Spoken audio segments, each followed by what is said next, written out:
విద్యాకు చట్టం పేద వర్గాలకు సంబంధించినటువంటి అంశం 2009లో నాటి మన్మోహన్ సింగ్ కేంద్ర ప్రభుత్వం కాంగ్రెస్ పార్టీ తీసుకొచ్చింది. ఈ విద్యాకు చట్టం అమలు కావడానికి మరి దాదాపు మహాత్మా జ్యోతిరావు పూలే నుంచి గోపాలకృష్ణ గోఖలే నుంచి అంబేద్కర్ రాజ్యాంగంలో ఒక ప్రాథమిక హక్కుగా కల్పించబడడం నుంచి ఇప్పటిదాకా ఒక 2009లో విద్యాకు చట్టాన్ని రూపుదిద్దుకోవడానికి జరిగిన అవి అంశాలు. ఆ తర్వాత నుంచి కూడా ఆ విద్యాకు చట్టం ఈ విద్యను అభివృద్ధి చేయాలని చెప్పేసి ఒక పోరాటం చేస్తే ఆ వచ్చిన చట్టం కూడా నేటికి అమలుకు నోచుకోలే, ఇంకా కూడా నిర్లక్ష్యమే జరుగుతూ ఉంది. ఈ నిర్లక్ష్యానికి లక్షల మంది పేద విద్యార్థులు మరి బలవుతూ ఉన్నారు. ఇంకా కూడా బలి కావాలన్నా మరి ఈ పేద వర్గాలకు ఈ ప్రభుత్వాలు ఎప్పుడు కనీసం ఉచితంగా విద్య ఎప్పుడు అందిస్తాయి? ఒక విద్య అందించలేకపోతున్నారు. ఈ విద్యనే అన్నిటికీ కీలకమైన సంగతి ప్రభుత్వాలకు తెలియదా? విద్య ఉంటేనే ఉపాధి ఉద్యోగం సంపాదిస్తాడు, విద్య ఉంటేనే సమాజంలో వికాసం ఉంటుంది, విద్య అన్ని వర్గాలకు చేరితేనే సమాజంలో ఉన్న వివక్షత కూడా రూపుమాపడానికి జరుగుతుంది. ఈ విద్య ఉంటేనే అసమానతలు తొలగిపోతాయి, ఆర్థికంగా బలపడతారు. అన్ని రంగాల్లో కూడా ఈ దేశం కూడా విద్యతోటే అభివృద్ధికి ముడిపడి ఉన్న సంగతి కూడా మేము విజ్ఞప్తి చేస్తున్నాం. దయచేసి ఈ విద్యాకు చట్టాన్ని, విద్యకు హక్కుల్ని ఈ రేవంత్ రెడ్డి సర్కారు మరి విద్యాకు చట్టాన్ని అమలు చేయాలి. విద్యాకు చట్టం అమలు చేస్తేనే మరి పేద వర్గాలకు వాళ్ళు చదువుకొని అభివృద్ధిలోకి వచ్చే అవకాశం ఉంటుంది.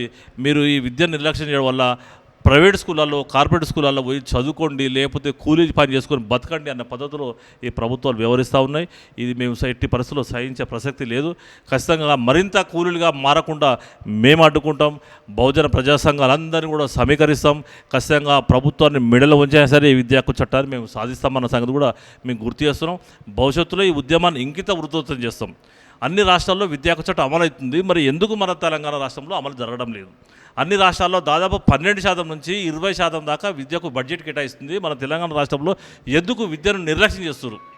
ఇప్పుడు తీసుకొచ్చిన కొత్త విద్యా విధానంలో కూడా ఆశాజనకంగా లేదు, పేద వర్గాలకు అసలే లేదు. మీరు స్కిల్ డెవలప్మెంట్ చేస్తాము 100 కోట్లు పెట్టి అని చెప్పి ఏదో ఆలోచన చేస్తున్నారు.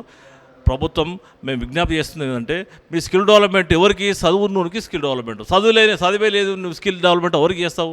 నువ్వు ముందు చదువు చెప్పేయండి. ముఖ్యమంత్రి గారు మీకు విజ్ఞప్తి చేస్తున్నాం, ఖచ్చితంగా మీరు చదువు చెప్పించండి. ఆ తర్వాత స్కిల్ డెవలప్మెంట్ మీరు చేదురు. ఖచ్చితంగా విద్యను ఎస్ఎస్సి, ఇంటరు, డిగ్రీ వరకు కూడా ఉచితంగా అందించాలి. కేరళ ప్రభుత్వాన్ని ఆదర్శంగా తీసుకోవాల్సిన అవసరం ఉంది మన తెలంగాణ రాష్ట్రం అని చెప్పేసి రేవంత్ రెడ్డి ముఖ్యమంత్రి గారికి మేము సగౌరవంగా మేము విజ్ఞప్తి చేస్తున్నాం. దయచేసి పేద వర్గాల కంటి తుడుపు తుడవండి. బయట ప్రభుత్వ స్కూళ్ళలో సరైన విద్య అందక ప్రైవేట్ స్కూళ్ళను ఆశ్రయిస్తే ఫీజులు కట్టలేక వాళ్ళు చస్తురు. వాళ్ళని ఆదుకోవాల్సిన ప్రభుత్వమే. మీ ఇష్టం ఉంటుంది చదవండి, లేకుంటే ఏదైనా పని చేసుకోండి ఆ పద్ధతిలో వివరించడం ఇది కరెక్ట్ కాదా అని చెప్పేసి నేను ప్రభుత్వానికి విజ్ఞప్తి చేస్తున్నా.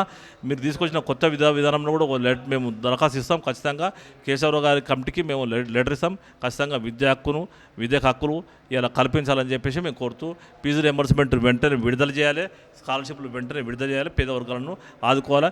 ఈ ప్రభుత్వం పెడచమని పెడితే ఖచ్చితంగా మా ఉద్యమాలని మరింత ఉధృతం చేస్తాం. అవసరమైతే రేపు పాదయాత్ర కూడా చేయడానికి మేము వెనుకాడబోము. ధర్నా రాష్ట్ర కూడా ఈ ఉద్యమం ఉధృతం అవుతుందన్న సంగతి మేము ప్రభుత్వానికి సవినయంగా విజ్ఞప్తి చేస్తున్నాం. Thank you. నమస్తే.